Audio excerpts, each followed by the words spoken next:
Supreme কোর্টের সাম্প্রতিক নির্দেশ এখন দেশের সমস্ত পশুপ্রেমীদের আলোচনার কেন্দ্রে।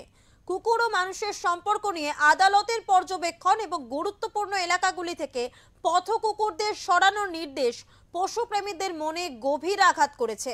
এই রায়কে কেন্দ্র করে ইতিমধ্যেই অনেকেই পথে নেমেছেন এর প্রতিবাদে। এই বিষয় নিয়ে দেবশ্রী রায় ফাউন্ডেশনের উদ্যোগে কলকাতা প্রেস ক্লাবে একটি আলোচনা সভার আয়োজন করা হয়। এখানে প্রধান বক্তা হিসেবে উপস্থিত ছিলেন অভিনেত্রী দেবশ্রী রায়, সাথে ছিলেন আইনজীবী সপ্তা দীপা সিনহা, অভিনেতা রাহুল বর্মন সহ অন্যান্য বিশিষ্টজনেরা।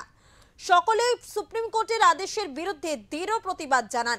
তারা বলেন, রাস্তায় প্রায়শই দেখা যায় কুকুর হোক কিংবা বিড়াল, তাদের প্রতি আক্রমণ করা হয়, কখনো লাঠি দিয়ে আবার কখনো গায়ে গরম জল দিয়ে। এই বিষয়ে ওঙ্কারের মুখোমুখি হয়ে অভিনেত্রী দেবশ্রী রায় জানান, যারা এসব করে তারা পরবর্তীতে মানুষ খুন করবে। আমার মনে হয় তারা ক্রিমিনাল।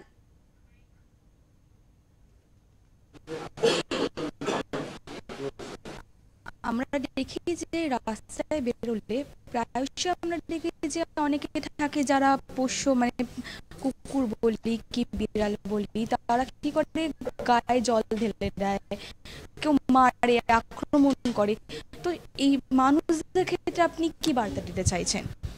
যারা এসব করে না তারা পরবর্তীকালে গিয়ে মানুষ খুন করবে। আমার তো মনে হয় ওরা ক্রিমিনাল।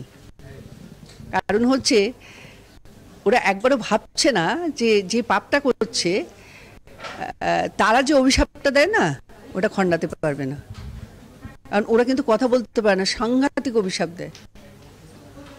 কিন্তু যেভাবে জলটা ঢাললো ঠিক ডাবল কিছু একটা ও রিটার্ন পাবে, কর্মা রিটার্ন দেবে তাকে।